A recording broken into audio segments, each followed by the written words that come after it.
지금부터 제33차 바른미래당 원내대책회의를 시작하도록 하겠습니다.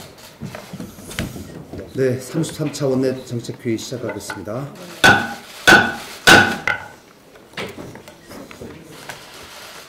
네, 국회가 계속 공전되고 있습니다. 오늘은 민주당에게 이 공전을 풀어달라는 얘기를 좀 하겠습니다. 풀어야 한다는. 여당은 정부의 다시 하겠습니다. 여당은 정부의 국가 운영에 무한 책임을 같이 하는 정당입니다. 그러나 또 정부의 잘못을 견제하고 감시해야 하는 국회에서의 책임도 있습니다. 이 두 가지를 동시에 고려해서 최대한 정치력을 발휘해서 원활한 국회 운영을 책임져야 하는 가장 중요한 주체입니다. 특히 국회는 여야를 떠나서 국회의원의 권한 남용 의혹이나 정부 차원의 각종 의혹에 대해서 철저하게 따져 묻고 진상을 규명하고 대책을 마련해야 할 책임, 또 국민들에게 진실을 알려야 될 의무가 있는 대의제 기구입니다. 하지만 여당인 민주당은 이러한 국회의 의무를 철저하게 외면한 채 어떠한 것도 받아들이지 않고 있습니다. 정부가 잘못된 길로 가고 있으며 각종 의혹 사건이 터져 나오고 있지만 야당들은 아무 소리 하지 말고 따라오라 라고 하는 것이 지금 민주당이 보여주고 있는 자세입니다. 북한과 미국도 대화와 양보를 통해서 정상회담을 이루었습니다. 북미 관계는 1년 반 전만 해도 전쟁이 일어나도 이상하지 않을 만큼 심각했었지만 양국은 서로를 이해하면서 끊임없는 대화 시도를 하고 결국 역사적 회담을 앞두고 있습니다. 언어와 문화가 다른 양국도 이러한데 민주당과 야당이 대화가 되지 않는다는 것이 이해가 되지 않습니다. 민주당은 야당의 정당한 요구를 철저하게 무시하고 있습니다. 바른미래당은 국회 정상화를 위해 균형 잡힌 자세로 양당을 조율하고 끊임없이 중재안을 내면서 국회 정상화를 위한 백방의 노력을 하고 있습니다. 그 이유는 오로지 민생과 경제 그리고 국가개혁을 위해서입니다. 여당의 일방적인 태도 때문에 국회가 열리지 않고 있습니다. 여당이 풀어야 합니다. 민주당의 각성을 강력하게 촉구합니다. 최근 민주당에서 20대 청년들을 두고 나온 실언들은 청년 세대를 바라보는 저급한 인식을 그대로 드러내고 있습니다. 실언에 대해서 홍영표 민주당 원내대표가 나서서 사과를 했음에도 또 사과에 동의하지 않는다는 발언까지 다시 나오고 있습니다. 민주당의 최근 잇따른 발언들은 우리 청년들을 철저하게 무시한 것이며 청년 세대는 무조건 대통령과 민주당을 지지해야만 한다는 오만한 인식에서 나온 발언입니다. 실언의 내용을 보면 과거 정권의 교육 탓을 했는데 그런 식이라면 1960년대부터 80년대까지 군사정권 하에서 교육받았던 세대들은 전부 다 반공주의자가 되어야 한다는 말입니다. 촛불로 인해서 정권을 잡았다는 문재인 정부라면 청년 세대를 위해서 불공정과 불평등의 상징인 공공기관의 채용 비리에 대해서 누구보다 앞장서서 비판하고 이를 막기 위한 노력을 해야 했습니다. 그러나 민주당은 오히려 공공기관 채용 비리 국정조사를 막고 있습니다. 이처럼 문재인 정부의 무능과 민주당의 무책임이 청년 세대의 반발을 초래한 것이지만 민주당은 오히려 청년 탓, 교육 탓, 과거 정부 탓만 하고 있습니다. 민주당은 청년 비하 발언에 대해서 공식적인 사과와 철저한 반성을 해야 합니다. 또한 청년들에게 깊은 분노와 한숨을 주었던 공공기관 채용 비리에 대한 국정조사가 제대로 진행될 수 있도록 국조특위를 지금 즉시 가동시켜야 합니다. 바른미래당은 청년들에게 공정하고 공평한 기회가 주어지고 정의로운 사회 구조가 될 수 있도록 최선을 다하겠습니다. 자유한국당의 최근 망언 퍼레이드에 대해서 한 말씀 드리겠습니다. 최근 자유한국당 전당대회에서 나온 얘기들을 전체적으로 듣다 보면 귀를 의심하게 하는 말들이 계속해서 쏟아져 나오고 있습니다. 한국당의 당권 경쟁자들은 일제히 탄핵 불복 발언을 하더니 국정농단에 대한 법원의 최종 판결이 끝나지 않았음에도 박근혜 전 대통령의 사면을 주장하거나 이제는 태블릿 PC의 조작 가능성까지 언급하기 시작했습니다. 이는 국회의 일원인 한국당이 국회의 결정을 스스로 부정하는 것입니다. 국민의 명령을 거부하는 것이고 사법부까지 무시하는 후한무치한 태도입니다. 한국당은 민심을 제대로 잇고 있는 것인지 의문스럽습니다. 한국당 당권 경쟁자들은 제1야당의 대표가 되려는 것인지 아니면 태극기 부대의 회장이 되려는 것인지 알 수가 없습니다. 더구나 과거 정권의 국정농단에 대해 정치적 책임을 져야 하는 황 전 총리는 어떠한 반성과 성찰도 하지 않으면서 바른미래당과의 당대당 합당까지 언급하는 매우 적절하지 못한 발언을 하고 있습니다. 정치적 도리에도 한참 어긋난 발언입니다. 황 전 총리에게 사과를 요구합니다. 한국당은 소수에 불과한 극우 세력의 부하 뇌동에 흔들리지 말고 이성을 되찾고 제1야당으로서의 본분을 지켜야 합니다. 조속히 국회로 돌아와서 민생을 돌볼 것을 촉구합니다. 이상입니다.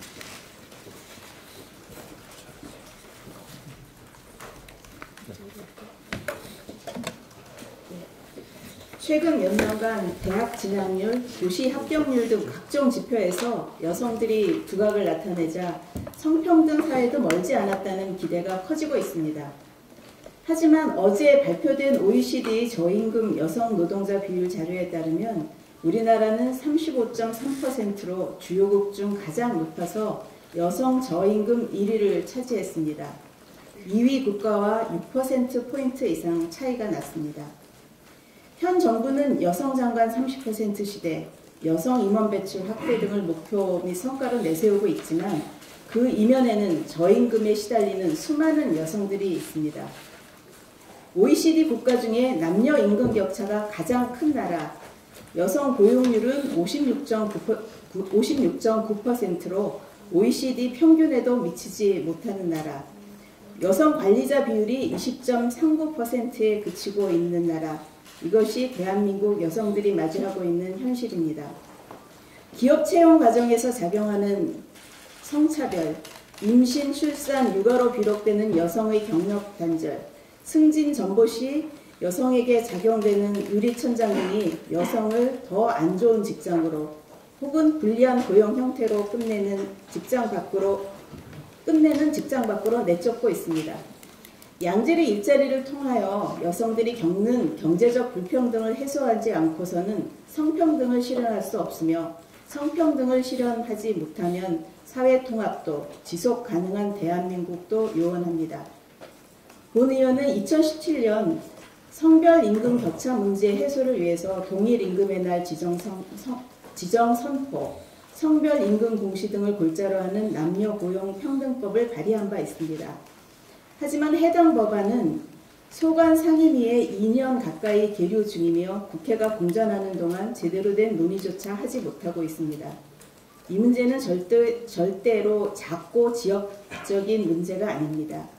사회 절반 구성원에게 직결되는 사안이자 사회 전체의 문제입니다.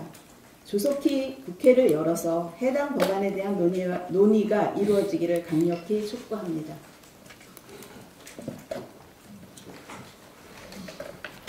북미 핵 동결 때 대한민국만 핵인질이 우려됩니다. 원포인트 국회 본회의를 열어서 완전 비핵화, 파멸, 용화, 결의문을 채택하자 한 말씀드리겠습니다. 오는 27일, 28일 베트남 하노이에서 열리는 북미 정상회담을 앞두고 미국과 한국의 대북 전문가들은, 여러 언론들은 폼페오 미 국무장관 등 북미회담 실무협상 당국자들 사이에서 북한 비핵화 목표치를 하향 조정하는 듯한 발언이 잇따르므로 미국의 핵 폐기에서 핵 동결, ICBM 폐기로 정책 방향을 트는 것이 아니냐 하는 전망을 내놓고 있습니다. 이에 따라 많은 전문가들과 국민들은 북미 정상회담에서 어떤 식으로든 성과를 거두려는 트럼프 대통령이 미국을 타격할 대륙간 탄도미사일, ICBM 폐기 및 양상 중단, ICBM 정착할 핵무기 고도화 중단 수준에서 북한과 타협할 것이 우려된다고 말하고 있습니다. 실제로 미국이 ICBM과 ICBM의 탑재형 핵무기 폐기 관련 실험 중단으로 협상 목표를 낮출 경우에 최대 피해자는 한국과 일본 등 동남아 국가들 될 가능성이 높고, 그 중에서도 우리나라는 남북한이 휴전 중이라는 상황 하에서 항상 위험한 긴장 상태에 놓일 수밖에 없는 상황입니다.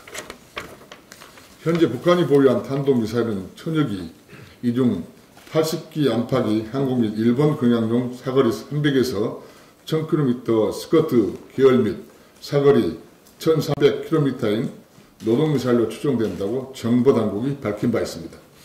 북한이 2016년에서 2017년 집중적인 신형미사일 실행 발사를 통해서 미 전역을 타격할 수 있는 ICBM 화성 15형까지 개발하는 등 미사일 다정화 및 성공한 것과 별개로 개발한 성공한 남한을 겨냥한 미사일을 여전히 절대 다수를 보유하고 있다는 것은 우리도 알아야 됩니다. 우리 군과 정보당국은 북한이 장거리 ICBM 탑재형 핵탄두 기술은 아직 다 갖추지 못한 반면에 남한 겨냥용 미사일에 장착할 핵탄두 기술을 안정적으로 확보한 것으로 평가하는 것으로 알려져 있습니다.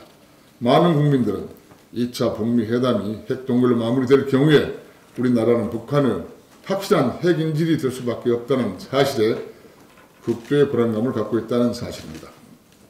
문제는 2차 북미 정상회담 결과에 따라서 우리나라의 안보 상황이 급변할 수도 있고 국가 안위가 위태로울 수도 있는데도 대한민국 국회는 북한의 완전 비핵화 없는 미국 본토 지키기만 위한 북미 회담은 안 된다라는 대한민국의 국민의 뜻을 전하는 특히 강당 명료하고 함축적인 결문 하나 채택하지 못하고 있는 실정입니다. 어제 뒤늦게 5당 원내대표들이 북미 미북 정상회담의 성공적 개최를 위한 공동성명을 발표를 했지만 이번 북미 미북 회담 결과에 따라서 우리나라 국가안보 상황이 중차대하게 영향을 받을 수 있음에도 불구하고 국회의장님께서는 긴급 원포인트 국회라도 소집해서 2차 북미회담에 우리 국민들이 북한의 완전한 비핵화 협상을 타결을 희망한다는 뜻이 전당될 수 있도록 국회 차원의 결의문을 채택해 주실 걸 강력히 촉구합니다. 이상입니다. 보건복지위원회 감사를 맡고 있는 최도자 의원입니다. 지난주 응급구조사 역할 증대에 이어서 응급구조 체계 구축에 대해 한 말씀 더 드리겠습니다. 섬지역 응급환자에 대한 신속한 이송 체계 구축이 시급합니다. 지난 주말 여수의 한 섬에서 응급환자가 발생했음에도 닥터 헬기를 기다리다가 1시간이나 늦게 육지병원으로 옮겨졌습니다. 이것 또한 닥터 헬기가 아닌 전남 소방본부 소속의 소방 헬기에 의한 것이었습니다. 전남은 우리나라 섬의 65%인 2165개의 섬이 있는 지역입니다. 하지만 목포에 있는 닥터 헬기 한 대가 전남 전 지역을 담당하고 있습니다. 다도해로 유명한 경남의 경우에는 운용 중인 닥터 헬기가 한 대도 없습니다. 섬 지역의 경우 의료 취약지인 경우가 대부분입니다. 응급 환자 발생의 경우 육지의 대형 병원으로 이송이 필수적이지만 현재 상황에선 골든타임을 지킬 수 없을 것이 불을 보듯 뻔한 현실입니다. 섬 주민의 생존권과 치료받을 권리 또한 마땅히 보장되어야 합니다. 소음지역 응급환자 이송체계 정비와 함께 정부의 종합적인 응급구조체계 개선을 다시 한번 촉구합니다. 이상입니다.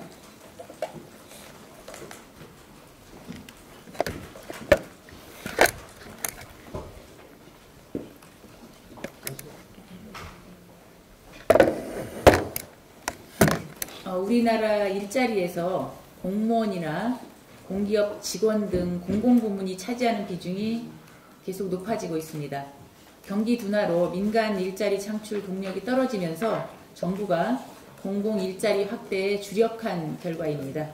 19일 통계청이 발표한 2017년 공공부문 일자리 통계에 따르면 2017년 총 취업자 수 가운데 공공부문 일자리가 차지하는 비중은 9.0%입니다. 저희 의원실에서 기재부로부터 제출받은 자료에 따르면은 지난해 공공기관 신규 채용 인원은 역대 최대인 33,685명에 달했습니다. 공공기관 총 임직원 수가 33만 2,188명인 점을 감안을 하면 10명 중 1명은 지난해 채용된 셈입니다. 최근 5년간 공공기관 신규 채용 현황을 보면 매년 10% 미만의 증가 추세를 유지해 왔습니다. 하지만 지난해에는 무려 49%의 증가율을 기록했습니다. 현 정부는 세금을 기반으로 한 공공 일자리 창출에 무게를 두다 보니 공시생 수가 44만 명에 달할 정도로 젊은이들 사이에서는 공시 열풍이 거세게 불고 있습니다. 민간의 제조 서비스업 일자리는 갈수록 쪼그라드는데 나랏돈이 투입된 공공 일자리만 증가하는 것은 결코 정상이 아닙니다. 2017년 5월에 문재인 대통령 1호 업무 지시로 만들어진 일자리위원회도 답답한 고용 실적 탓에 존재감이 없어지면서 일 잘하는 공무원들도 기피하는 기관이 되어가고 있습니다. 정부는 통계청에서 매월 발표하는 고용 동향에 대해서 변명거리만 찾지 말고 잘못한 부분은 진심으로 사과하고 민간에서 좋은 일자리를 어떻게 만들 것인지 치열하게 고민해야 합니다. 이상입니다.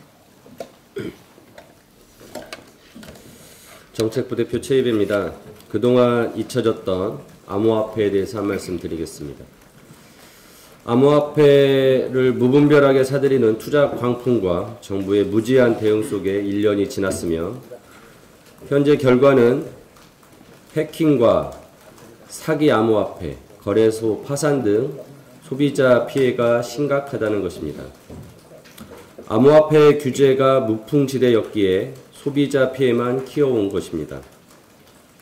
국제자금세탁방지기구가 암호화폐와 관련하여 암호화폐 등의 암호자산을 재산, 수익, 자금 또는 이에 상응하는 가치로 정의하고 암호화폐 거래소에 대해 금융회사에 준하는 조치를 적용하도록 당국에 요청했다고 합니다. 늦었지만 이제라도 암호화폐 거래소에 대한 규제가 도입되어야 합니다. 바른미래당은 지난해 암호화폐 특별대책단을 꾸려 4차 산업혁명 시대의 핵심 기술이 될 블록체인 기술 진흥과 국내 암호화폐 거래소 이용자를 보호하기 위해 법안 5개를 작년 4월 당론으로 발의한 바 있습니다.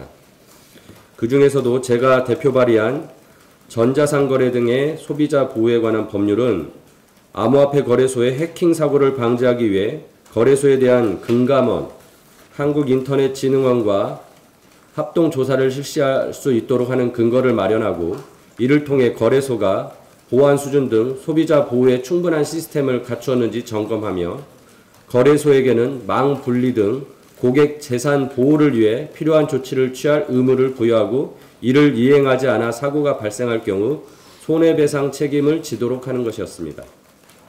암호화폐 거래소에 대한 규제와 소비자 보호를 위해서 반드시 그리고 조속히 도입되어야 할 제도입니다. 2월도 3일밖에 남지 않았습니다. 여당과 제1야당이 1월 국회에 이어 2월 국회를 파행으로 이끌며 그야말로 무책임한 경쟁을 벌이고 있습니다. 더 이상 국회가 민생, 경제, 사회개혁을 방치해서는 안 된다는 점을 민주당과 한국당이 직시하고 켜켜이 쌓인 민생 현안을 풀어나갈 수 있도록 협조해 주기 바랍니다. 이상입니다.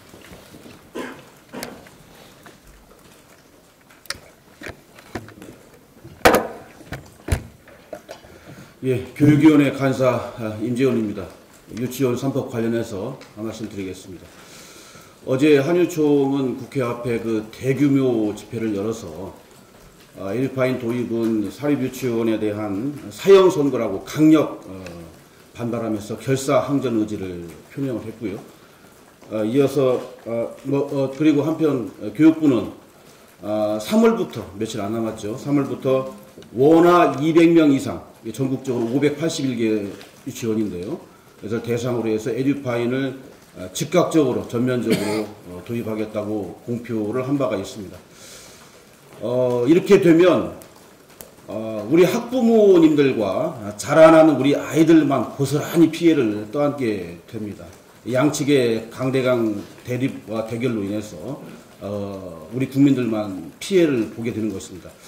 저는 대책을 촉구합니다.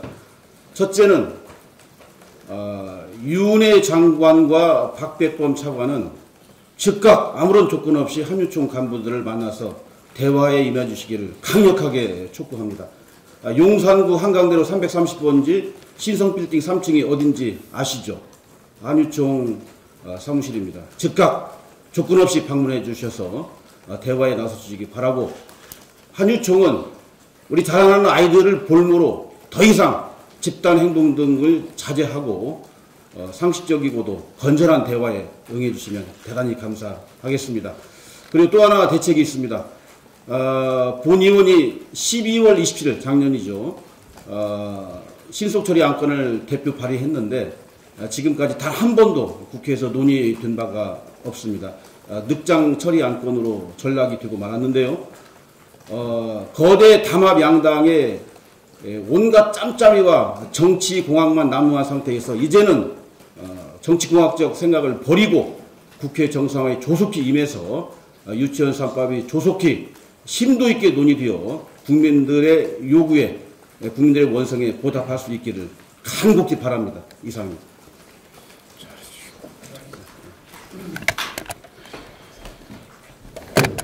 저도 두 가지 말씀 드리겠습니다. 홍익표 의원이 이 청년들의 건전한 비판을 반박하기 위해 유럽의 신나치까지 거론하는 극단적인 선동을 했습니다.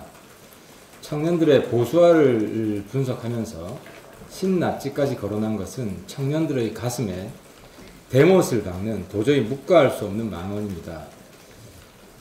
사실 청년들이 보수화됐다는 것도 자의적 해석입니다. 민주당은 자신들의 생각과 조금만 다르고 비판을 받으면 극우, 보수, 친일, 독재라는 프레임을 씌우고 있습니다.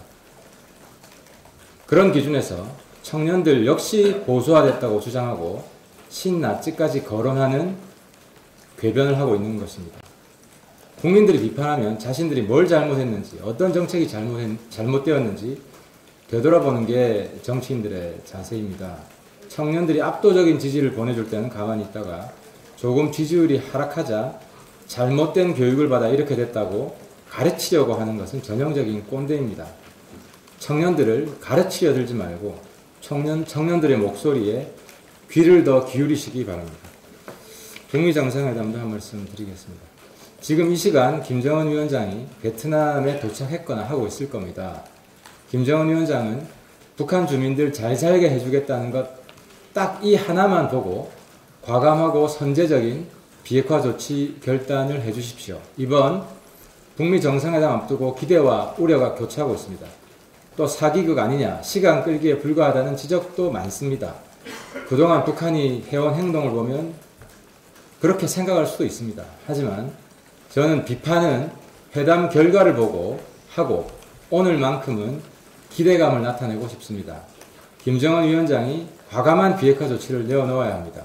영변뿐 아니라 그 외 지역에 있는 핵시설, 핵물질, 핵무기 리스트 제공하고 국제기구의 사찰을 받겠다고 하십시오. 국제사회를 속일 수 있다는 생각은 버리십시오. 그렇다면 미국과 국제사회도 북한의 조치에 적극적으로 호응할 것입니다. 북한 주민들은 너무나 오랜 시간 동안 인권을 박탈당한 채 가난과 고통 속에서 살아왔습니다. 이제 김정은 위원장이 그 고리를 끊어야 할 때이고 지금이 유일무이한 기회입니다. 네, 더 이상 발언하실 분들 안 계시면 비공개로 전환하도록 하겠습니다. 여러분들 수고 많으셨습니다.